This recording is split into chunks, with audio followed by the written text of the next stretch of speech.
সিনেমার শুরুতে মারিয়া নামের একজন মেয়েকে দেখানো হয়েছে। সে ও আরো অন্য কিছু মানুষ মিলে তার বাবার ফিউনারাল করছে। এছাড়া তার বাবা একজন কর্নেল ছিলেন। ওনার মাথায় অনেক ঋণ থাকার কারণে তিনি তার সব সম্পত্তি বিক্রি করে দিয়ে তিনি তার মেয়ের জন্য কেবলমাত্র একটা বই রেখে গিয়েছেন। সেই বইটার নাম The Ancient Chronicles of Moonkre Valley. তাছাড়া মারিয়ার খেয়াল রাখার জন্য একজন কেয়ারটেকার রয়েছে। মারিয়া ছোটবেলা থেকেই তার কাছেই মানুষ। সে যাই হোক, এর পরের সিনে দেখানো হয়েছে রাত্রিবেলায় মারিয়া তার বাবার কথা মনে করে সে খুব দুঃখ করছে, আর তাই সে তার বাবার দেওয়া বইটি খুলে পড়তে শুরু করে। সেই বইয়ে 100 বছর আগের এক রাজকুমারীর গল্প লেখা রয়েছে। সেই রাজকুমারী এতটাই সুন্দর ছিল যে তার চেহারা আকাশের তারার মতো জ্বলজ্বল করত, আর তার মন এতটাই পরিষ্কার ছিল যে তাকে মানুষ ছাড়াও জঙ্গলের পশু পাখিরাও খুব ভালোবাসত। আর সেই সুন্দরী রাজকুমারীর সঙ্গে একদিন চাঁদ দেখা করতে এসে তাকে কিছু মুক্ত উপহার দিয়ে যায়। যদিও বা সে ডিনয়ের বংশের রাজকুমারী ছিল, কিন্তু এই ঘটনার পর তাকে সবাই মুন প্রিন্সেস নামে ডাকতে শুরু করে। তাছাড়া সে যাকে ভালোবাসত তার সঙ্গেই তার বিয়ে ঠিক হয়ে যায়। আর তাদের বিয়ের দিন প্রিন্সেসের বাবা তাকে একটা ভয়ানক কালো সিংহ উপহার হিসাবে দেয়, আর তার হবু স্বামী তাকে একটা সাদা ইউনিকর্ন গিফট করে। এই সব কিছু দেখে প্রিন্সেস খুব খুশি হয়ে যায় এবং সে সবার সামনে আকাশ থেকে চাঁদ নেমে এসে তাকে যেই মুক্তোর মালা উপহার দিয়ে গিয়েছে সেই মালাটা সবাইকে দেখিয়ে বলে, এই মুক্তোর মালার সাহায্যে আমি খুব সহজেই সবার মনের কথা জানতে পারি। তাছাড়া এটাকে হাতে রেখে যে যা চায়, সেটা খারাপ হোক বা ভালো, তার মনের সব কামনাই পূর্ণ হয়। মারিয়া এই পর্যন্তই গল্পটা পড়ে। এরপর সে বই বন্ধ করে দিয়ে ঘুমাতে চলে যায়। পরের দিন সকালে মারিয়া তার বাবার প্যালেস ছেড়ে দিয়ে সে তার কেয়ারটেকারকে সঙ্গে নিয়ে তার আঙ্কেলের বাড়ি যাবার উদ্দেশ্যে রওনা হয়। এছাড়া তার আঙ্কেল মুনক্রে ভ্যালিতে বসবাস করে। তাছাড়া এরা রাস্তা দিয়ে যাবার পথে তাদের ওপর কিছু ডাকাত এসে হামলা করে, মারিয়াকে কিডন্যাপ করে নিয়ে যাওয়ার চেষ্টা করে, কিন্তু তারা কোনো রকমে সেখান থেকে উদ্ধার হয়ে মুনক্রে ভ্যালিতে তার আঙ্কেল বেঞ্জামিনের বাড়িতে এসে পৌঁছায়। বেঞ্জামিনের বাড়িটাও অনেক বড় এবং খুব সুন্দর। তারা এই বাড়ির সামনে এসে গাড়ি থেকে নামতেই তাদের সামনে বেঞ্জামিন মানে মারিয়ার আঙ্কেল এসে উপস্থিত হয়।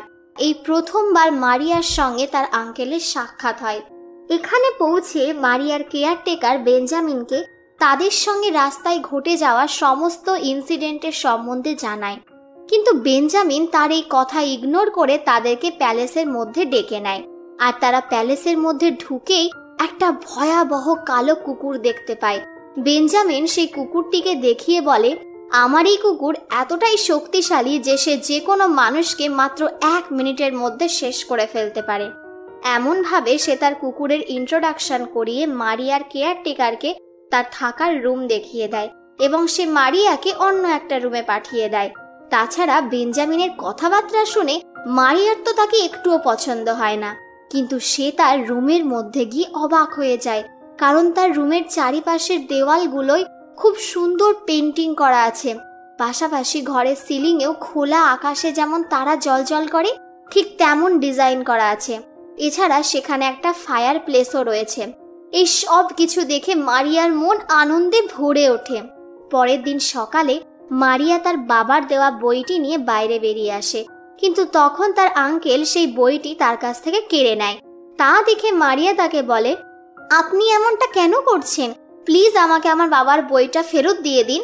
সে একথা বলার পরেও বেঞ্জামিন তার কথার কোনো উত্তর না দিয়ে বইটা নিয়ে গিয়ে সে তার নিজের লাইব্রেরিতে রেখে দেয়।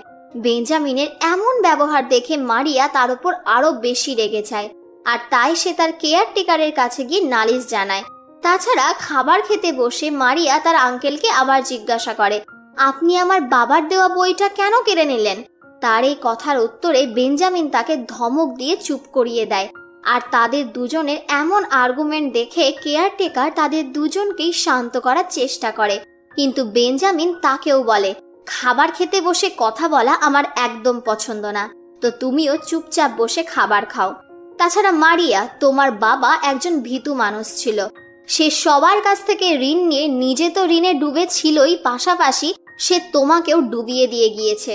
তার এমন কথা শুনে মারিয়া চিৎকার করে বলে ওঠে, আমার বাবা তেমন ছিল না, আর তার সম্বন্ধে এমন কথা বলার কোনো অধিকার আপনার নেই। তাদের মধ্যে এমনই কিছু কথা নিয়ে পুনরায় আর্গুমেন্ট স্টার্ট হয়ে যায়। কিছুক্ষণ পর সবাই শান্ত হয়ে খাবার শেষ করার পর বেঞ্জামিন মারিয়া ও তার কেয়ারটেকারকে তার প্যালেসের বাকি জায়গাগুলো দেখায় এবং সে একটা জায়গায় দাঁড়িয়ে মারিয়াকে বলে, এখানে আসার সময় রাস্তায় যারা তোমার উপর আক্রমণ করেছিল তারা আসলে আমাদের শত্রু ডিনয়ের বংশের লোক ছিল। তারা আবার তোমার উপর আক্রমণ করতে পারে, আর তাই তুমি সাবধানে থাকবে এবং সামনের ওই জঙ্গলের দিকে একদম যাবে না। তাছাড়া সন্ধ্যাবেলায় বেঞ্জামিন মারিয়াকে ঘোড়ার পিঠে বসিয়ে সঙ্গে করে মার্কেটে নিয়ে যায়। প্রথম প্রথম এমন সব কালচার ও ট্র্যাডিশন মারিয়ার কাছে খুব অদ্ভুত মনে হলেও সে খুব শিগগিরই এসব কিছুতে অভ্যস্ত হয়ে ওঠে। এছাড়া বেঞ্জামিন হয়তো ভুলে গিয়েছে তাদের শত্রু ডিনয়ের বংশের কথা, আর তাই তো সে মারিয়াকে একলা একলা রাজ্যে ঘোরার পারমিশন দিয়ে দেয়। আর মারিয়াও একলা ঘোরার খুশিতে আত্মহারা হয়ে সেই জঙ্গলের দিকেই এগিয়ে যায়, যেই জঙ্গলে বেঞ্জামিন তাকে আগেই যেতে বারণ করে দিয়েছে। সে যাই হোক, জঙ্গলের একটু গভীরে যেতেই মারিয়া কিছু একটা শব্দ শুনতে পেয়ে সে ঘোড়া থেকে নেমে পায়ে হেঁটে সামনে এগিয়ে গিয়ে দেখে সেখানে একটা খরগোশ খাঁচার মধ্যে বন্দি হয়ে আছে এবং সে ব্যথা ও ভয়ের চোটে ছটপট করছে। তাকে দেখে মারিয়ার মনে মায়া হওয়ায় সে খরগোশটাকে মুক্ত করে দিতে চায়, কিন্তু ঠিক তখনই ডিনয়ের বংশের রবিন নামের একটা ছেলে সে তার সঙ্গী সাথীদের সঙ্গে এসে মারিয়াকে ঘিরে ফেলে। আর এমনটা হতেই সেখানে বেঞ্জামিনের সে ভয়াবহ কালো কুকুরটা এসে তাদের উপর আক্রমণ করে দেয়। আর তাই রবিন ও তার সঙ্গী সাথীরা ভয় পেয়ে সেখান থেকে ছুটে পালিয়ে যায় এবং সে তার বাবার কাছে গিয়ে সমস্ত ঘটনা খুলে বলে। আর তার কথা শুনে রবিনকে তার বাবার সঙ্গে নিয়ে সেই জায়গায় পুনরায় ফিরে আসে, কিন্তু তারা এখানে এসে কিছুই দেখতে পায় না, কারণ ততক্ষণে মারিয়া খরগোশটাকে সঙ্গে নিয়ে তার আঙ্কেলের প্যালেসে ফিরে এসেছে। এরপর রাত্রিবেলায় মারিয়া খরগোশটাকে কোলে নিয়ে আদর করতে করতে তার ঘরের জানালার বাইরে সে একটা সাদা ইউনিকর্ন দেখতে পায়। এছাড়া সে বিছানায় শুয়ে ইউনিকর্নের সম্বন্ধে ভাবতে ভাবতে আচমকা লক্ষ্য করে দেখে তার ঘরের সিলিংয়ে পেইন্ট করা তারা খসে পড়ছে। এই সব কিছু দেখে তার খুব অদ্ভুত মনে হয়, আর তাই সে পরের দিন বেঞ্জামিনকে এই সমস্ত অদ্ভুত ঘটনার সম্বন্ধে জানায়, কিন্তু বেঞ্জামিন তার কথা ইগনোর করে তার সামনে থেকে চলে যায়। এরপর মারিয়া সেই কালো কুকুরটিকে সঙ্গে নিয়ে রান্নাঘরের দিকে এগিয়ে যেতেই বারান্দায় রাখা বড় আয়নায় কুকুরের প্রতিবিম্ব দেখে সে অবাক হয়ে ওঠে, কারণ আয়নায় কুকুরের প্রতিবিম্বর জায়গায় ভয়াবহ এক কালো সিংহের প্রতিবিম্ব সে দেখতে পায়। আর তাই সে আরো দ্রুত ছুটে গিয়ে রান্নাঘরের মধ্যে প্রবেশ করে এবং সে প্যালেসের শেফকে তার সঙ্গে এখন পর্যন্ত যা যা ঘটেছে সে সব কিছু জানায়। আর তার এসব কথা শুনে শেফ আশ্চর্য হয়ে তাকে বলে, তুমি তোমার বাবার দেওয়া সেই বইটা পুরোটা পড়ে কমপ্লিট করো, হয়তো সেখান থেকেই তুমি তোমার সব প্রশ্নের উত্তর পেয়ে যাবে। শেফের কথা মতো সে তার সাহায্যে লাইব্রেরিতে গিয়ে বইটা খুঁজে বের করে সে আবার পুনরায় তাতে লেখা সেই মুন প্রিন্সেসের গল্পটা পড়তে শুরু করে। তখন আমরা জানতে পারি মুন প্রিন্সেসের বিয়ের দিন তাকে তার বাবা ও তার ফিয়ন্সে ইউনিকর্ন ঘোড়া ও কালো সিংহ গিফট করার পর মুন প্রিন্সেস চাঁদের দেওয়া মুক্তোর সাহায্যে কি কি করা যেতে পারে তা সে সবাইকে জানায়। আর মুক্তোর এমন আশ্চর্যময় ক্ষমতা শুনে মুন প্রিন্সেসের বাবা ও তার ফিয়ন্সে চাঁদের দেওয়া মুক্তোগুলো নিয়ে একে অপরের সঙ্গে লড়াই করতে শুরু করে। তাদের মনে এমন লালসা দেখে মুন প্রিন্সেস খুব দুঃখ পেয়ে তাদের দুজনকেই সে অভিশাপ দেয় এবং বলে, আগামী 5000 পূর্ণিমা চাঁদের আগে যদি চাঁদকে পুনরায় এই মতিগুলো বা মুক্তগুলো তোমাদের এই দুই বংশের মধ্যে কোনো এক পবিত্র আত্মা ফিরিয়ে না দেয়, তবে এই মুনক্রে ভ্যালিতে সারা জীবনের জন্য অন্ধকার নেমে আসবে, আর তাতে তোমাদের এই দুই বংশই চিরতরে শেষ হয়ে যাবে। সেই দিন থেকেই মুন প্রিন্সেসের বাবার বংশ অর্থাৎ ডিনয়ের বংশ ও তার ফিয়ন্সের বংশ একে অপরের সঙ্গে লড়াই করে আসছে। মারিয়া এই কাহিনী পুরোটা পড়ার পর সে আবার শেফের কাছে ছুটতে গিয়ে তাকে সে জানায় কাহিনীটা সে পুরোটা পড়ে ফেলেছে। তখন শেফ তাকে বলে, তুমি যা সব অদ্ভুত জিনিস দেখছো তা শুনে আমার তো মনে হচ্ছে তুমিই হয়তো সেই পবিত্র আত্মা, আর তোমাকেই সেই মুক্তগুলো খুঁজে চাঁদকে ফিরিয়ে দিতে হবে। যাতে সেই মুন প্রিন্সেসের অভিশাপ থেকে সবাই মুক্তি পায়, আর তাতে এই দুই বংশের লড়াইও শেষ হয়ে যায়। এরপর রাত্রিবেলায় মারিয়া শেফের কথা ভাবনা চিন্তা করে এই গল্পের বইয়ে লেখা সময় দেখে ক্যালকুলেট করে সে জানতে পারে আগামী পূর্ণিমায় হলো শেষ পূর্ণিমা, মানে আগামীর পূর্ণিমার মধ্যেই চাঁদকে তার মুক্তগুলো ফিরিয়ে দিতে হবে, আর তা না হলে মুন প্রিন্সেসের অভিশাপ মোতাবেক এই মুনক্রে ভ্যালি চিরতরে অন্ধকারে ডুবে যাবে। এসব কথা ভাবনা চিন্তা করার কারণে সে রাত্রে ঠিকমতো ঘুমোতে পারে না। অবশেষে সে ঠিক করে যেভাবেই হোক না কেন সে মুনক্রে ভ্যালিকে রক্ষা করবেই, আর তাই সে পরের দিন সকালবেলায় কাউকে কিচ্ছু না জানিয়ে প্যালেসের বাইরে চলে যায় এবং সে জঙ্গলের পথ দিয়ে যাবার সময় একটা গুহা দেখতে পায়। আর সেই গুহার মধ্যে প্রবেশ করতেই একজন অচেনা মেয়েকে সে দেখতে পায়। সেই মেয়েটা যেন ঠিক গল্পের বইয়ে দেখা সেই সুন্দরী মুন প্রিন্সেসের মতো দেখতে। সে মারিয়াকে বলে, আমিও তোমার মতো একজন প্রিন্সেস, আর আমি চাই দুই বংশের লড়াই শেষ করার পাশাপাশি মুনক্রে ভ্যালিকে রক্ষা করতে। তাছাড়া মারিয়া তাকে জিজ্ঞাসা করে, তুমি এই গুহার মধ্যে কেন থাকো? তার উত্তরে প্রিন্সেস তাকে জানায় সে অনেক কথা, সেসব তোমাকে পরে বলবো। এছাড়া সে তার আরো কিছু প্রবলেমের সম্বন্ধে জানায়। তখন মারিয়া তাকে বলে, বেঞ্জামিন আমার আঙ্কেল, তুমি তার সঙ্গে দেখা করো, তাকে তুমি তোমার সব প্রবলেমের কথা তাকে খুলে বলতে পারো, সে হয়তো তোমাকে সাহায্য করতে পারে। এতক্ষণ যে প্রিন্সেস শান্ত ও নরম ভাবে কথা বলছিল সে হঠাৎ বেঞ্জামিনের নাম শুনে ক্ষুব্ধ হয়ে ওঠে, বলে, ভুলেও তুমি ওর নাম আর আমার সামনে কখনো নিও না।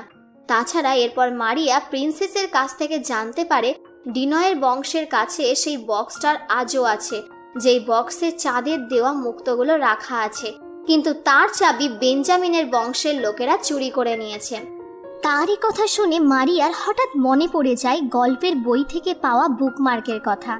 আসলে চাঁদের দেওয়া মতিগুলো যে বক্সে রাখা আছে সেই বক্সের চাবি হলো এটা। চাবিটাকে সে প্রিন্সেসকে দেখিয়ে তাকে ডিনয়ের রাজ্যে নিয়ে যাওয়ার জন্য রিকোয়েস্ট করে। তখন প্রিন্সেস মারিয়াকে সঙ্গে নিয়ে ডিনয়ের রাজ্যের দিকে অগ্রসর হয়, কিন্তু সে দূর থেকে মারিয়াকে ডিনয়ের মহল দেখিয়ে মারিয়াকে একাই সেই মহলে যেতে বলে, কিন্তু সে নিজে কিছুতেই সেখানে যেতে রাজি হয় না। তাকে এমন করতে দেখে মারিয়ার খুব অদ্ভুত মনে হয়। তারপরেও সে তাকে তার সঙ্গে যাবার জন্য বলে, কিন্তু প্রিন্সেস তার আর কোনো কথা না শুনে সেখান থেকে পালিয়ে যায়। আর তাই মারিয়া একাই মহলের মধ্যে গিয়ে প্রবেশ করে, কিন্তু মহলের সিপাহীরা তাকে ধরে বন্দি করে ডিনয়ের সর্দারের কাছে নিয়ে যায়। মারিয়া তখন সর্দারকে দেখেই তাকে সেই চাবিটা দিয়ে দেয়। মারিয়ার এমন নরম স্বভাব দেখে সর্দার খুব অবাক হয়ে যায় এবং সে ওই চাবির সাহায্যে তার কাছে রাখা মুক্তোর বক্সটা খুলে দেখে। সেই বক্সটা তো খালি, তার মধ্যে মুক্তো নেই। ডিনয়ের বংশের মানুষ এতদিন শুধু শুধুই খালি বক্সের জন্য কত লড়াই করে এসেছে।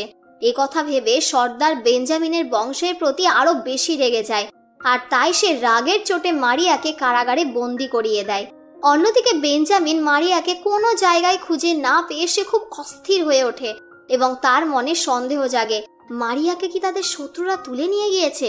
এইদিকে মারিয়া কারাগারের সব প্রহরীদেরকে কোনো রকমের ফাঁকি দিয়ে সে মহলের বাইরে পালিয়ে যায়, কিন্তু তাকে পালাতে সর্দারের ছেলে রবিন দেখে নেয়, আর তাই সে কিছু প্রহরীকে সঙ্গে নিয়ে মারিয়ার পিছু করতে শুরু করে।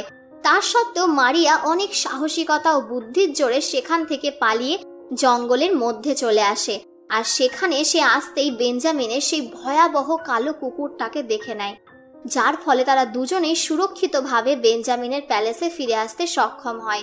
এর পরের দিনে বেঞ্জামিন বাড়ি ফিরে এসে মারিয়াকে দেখেই সে তাকে বকাবকি করতে শুরু করে এবং সে তাকে বলে, এখন থেকে এই বাড়ির বাইরে যেন তোমার পা না পড়ে, আর যদি তোমাকে কখনো কোথাও এই বাড়ির বাইরে দেখি তাহলে তোমার হাত পা ভেঙে তোমাকে এই ঘরের মধ্যে ফেলে রাখবো, কথাটা যেন মাথায় থাকে।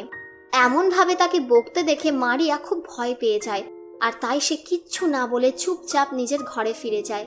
এরপর রাত্রিবেলায় মারিয়াকে এমনভাবে বকাবকি করা বেঞ্জামিনের যে একদম উচিত হয়নি সেটা সে বুঝতে পেরে মারিয়ার কাছে গিয়ে সে ক্ষমা চায়। পরের দিন সকালে সেই প্রিন্সেস সবার চোখের আড়ালে মারিয়ার রুমের মধ্যে এসে প্রবেশ করে, আর তাকে দেখে মারিয়া অবাক হয়ে রাগের বশে বলে ওঠে, তুমি কেন আমাকে সেই দিন একলা ফেলে চলে গিয়েছিলে? প্রিন্সেস তার কথার উত্তর না দিয়ে তাকে একটা মুন প্রিন্সেসের ড্রেস গিফট করে, আর এত সুন্দর ড্রেস পেয়ে মারিয়া খুশি হয়ে যায়। আর তাকে খুশি হতে দেখে প্রিন্সেস পিয়ানো বাজাতে শুরু করে। আর তার পিয়ানো বাজানোর সঙ্গে সঙ্গে তার জীবনে ঘটে যাওয়া অতীতের সব ঘটনা আয়নাতে রিফ্লেক্ট হতে শুরু করে। তাকে দেখে মারিয়া জানতে পারে প্রিন্সেস ও বেঞ্জামিন তারা একে অপরকে ভালোবেসে এঙ্গেজমেন্ট করেছিল। কিন্তু এঙ্গেজমেন্টের পর বেঞ্জামিন যখন তার আসল পরিচয় জানতে পারে তখন সে তাকে বিয়ে করতে অস্বীকার করে এবং সে তাকে এই প্যালেস থেকেও বাইরে বের করে দেয়। আসলে এই প্রিন্সেস হলো ডিনয়ের বংশের সর্দারের বড় মেয়ে।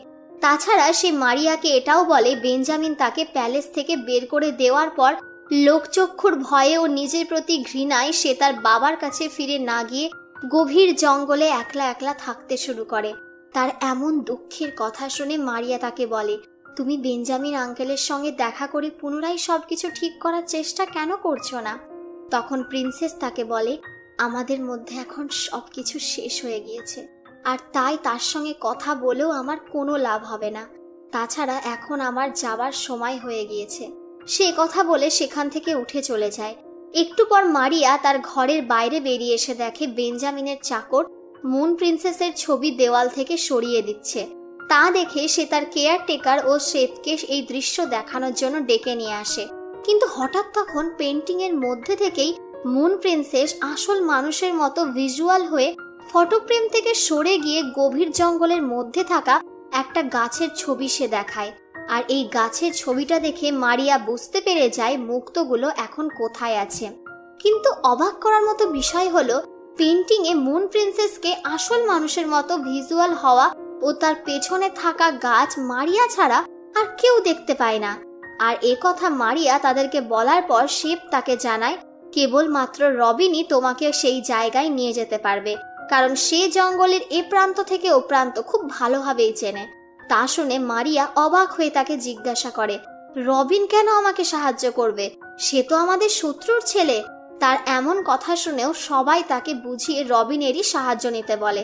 অবশেষে মারিয়া তাদের অ্যাডভাইস মেনে নিয়ে রবিনের সঙ্গে দেখা করার উদ্দেশ্যে রওনা হয়। কিন্তু সে যাবার আগে বেঞ্জামিন ও প্রিন্সেসকে দুটো চিঠি লিখে পাঠায়।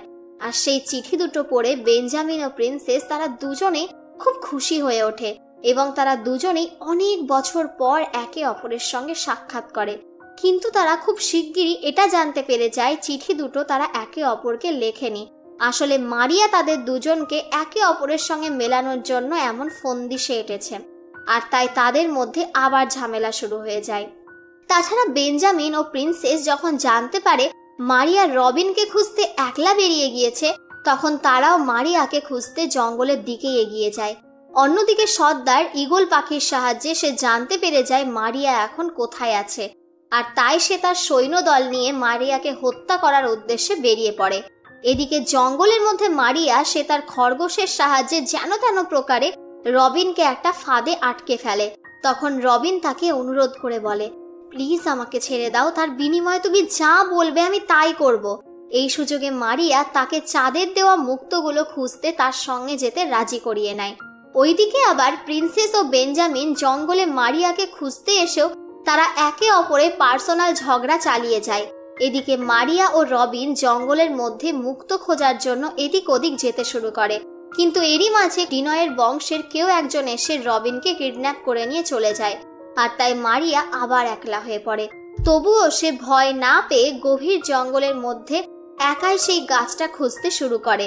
ইতিমধ্যে সে হঠাৎ মুন প্রিন্সেসের সেই সাদা ঘোড়া মানে ইউনিকর্নকে দেখতে পায়। সে তাকে সেই গাছের কাছে নিয়ে যায় যেখানে চাঁদের দেওয়া মুক্তগুলো লুকিয়ে রাখা আছে। কিন্তু সেখানে সে পৌঁছাতেই ডিনয়ের বংশের সর্দারও সেখানে এসে উপস্থিত হয় এবং সে তাকে ধরতে যাবে এমন সময় সেখানে বেঞ্জামিনের সেই ভয়াবহ কালো কুকুর এসে সর্দারের ওপর আক্রমণ করতে যায়, কিন্তু তাকে সর্দার আহত করে ফেলে। অন্যদিকে রবিন মারিয়ার চিৎকারের আওয়াজ শুনে ছুটে তার কাছে চলে আসে এবং সে তার বাবার হাত থেকে মারিয়াকে বাঁচাতে মারিয়াকে নিয়ে অন্যদিকে পালিয়ে যায়। তা দেখে সর্দার ও তার সৈন্যদল আবার তাদের পিছু করতে শুরু করে। আর তাদের হাত থেকে বাঁচতে ও চাঁদের দেওয়া মুক্তগুলো খুঁজতে সেই গাছের নিচে থাকা একটা গুহার মধ্যে তারা ঢুকে পড়ে এবং সেই গুহার মধ্যে ঢুকে একটা মূর্তির গলায় মারিয়া সেই মুক্তগুলো দেখতে পায়। তা দেখে সে মুক্তগুলো সঙ্গে সঙ্গে নিয়েও নেয়। ততক্ষণে সেখানে ডিনয়ের বংশের সৈন্যরাও এসে উপস্থিত হয়। আর ঠিক তখনই মারিয়া আবার ইউনিকর্নকে দেখে সে ও রবিন তার পিছু পিছু একটা গোপন সুড়ঙ্গ দিয়ে সেখান থেকে বেরিয়ে তারা আবার সেই জায়গায় এসে পৌঁছায় যেখানে দাঁড়িয়ে মুন প্রিন্সেস অভিশাপ দিয়েছিল। তাছাড়া এখানে এখন ডিনয়ের বংশের সর্দার ও বেঞ্জামিনও এসে উপস্থিত হয়ে তারা আবার একে অপরের সঙ্গে লড়াই করতে শুরু করে। আর তাদেরকে এভাবে লড়াই করতে দেখে মারিয়া তাদের দুজনকেই থামিয়ে দেয়। এছাড়া আজ পূর্ণিমার রাত, মানে প্রথম মুন প্রিন্সেসের অভিশাপ মোতাবেক আজ তার শেষ সময়। যদি আজ কোনো পবিত্র আত্মা চাঁদকে তার মুক্তগুলো ফিরিয়ে না দেয় তাহলে মুনক্রে ভ্যালি চিরতরে অন্ধকারে ডুবে যাবে। আর সেটা প্রায় ধীরে ধীরে হতেও শুরু করেছে। তবুও সর্দার মারিয়ার কাছ থেকে মুক্তগুলো ছিনিয়ে নিতে যায়, কিন্তু প্রিন্সেস এসে তার বাবাকে সে থামিয়ে দেয় এবং সে তাকে বোঝানোর চেষ্টা করে সে এমনটা করে আবার কত বড় ভুল করতে চলেছে। প্রিন্সেসের পাশাপাশি মারিয়া তাদেরকে বোঝানোর অনেক চেষ্টা করে এবং সে মুক্তগুলোকে সমুদ্রে ফেলার পারমিশন চায়, কিন্তু কেউ তার কথা না মানায় সে নিজেই সমুদ্রে মুক্তগুলো ফেলে দেয়। কিন্তু সমুদ্র সেগুলোকে স্বীকার করে না, আর তাই মুক্তগুলো আবার ফিরে এসে মারিয়ার ড্রেসে চিপকে যায়। কিন্তু এমনটা হলে তো সব শেষ হয়ে যাবে। যেভাবেই হোক তাকে এই মুক্তগুলো সমুদ্রে বিসর্জন করতেই হবে। আর কোনো উপায় না পেয়ে মারিয়া সে নিজেই সমুদ্রে লাফিয়ে পড়ে এবং সে জলের নিচে গিয়ে অজ্ঞান হয়ে যায়। এরপর আমাদেরকে দেখানো হয়েছে সমুদ্রের ওপর অনেক বড় একটা ঢেউ উঠেছে, আর সেই ঢেউয়ের মধ্যে থেকে সেই হোয়াইট ইউনিকর্ন মারিয়াকে তার পিঠে চড়িয়ে নিয়ে ডাঙায় উঠে আসছে। আর ঠিক তখন বেঞ্জামিনের কালো কুকুর অভিশাপ থেকে মুক্ত হয়ে সে আবার আগের মতো ভয়াবহ কালো সিংহে পরিণত হয়ে যায়। এত সব কিছু হবার পর বেঞ্জামিন ও প্রিন্সেস তারা একে অপরকে ক্ষমা করে তাদের মধ্যে আবার মিল হয়ে যায়। ফলে তাদের দুই ফ্যামিলিরও ঝগড়া থেমে যায়। পাশাপাশি মুনক্রে ভ্যালিতে আবারও সূর্যের নতুন কিরণ পড়ে। এরপর আমাদেরকে দেখানো হয়েছে মারিয়া ও রবিন তারাও একে অপরকে ভালোবাসতে শুরু করেছে। আর এর সঙ্গেই এই সিনেমার হ্যাপি এন্ডিং এখানেই ঘটে।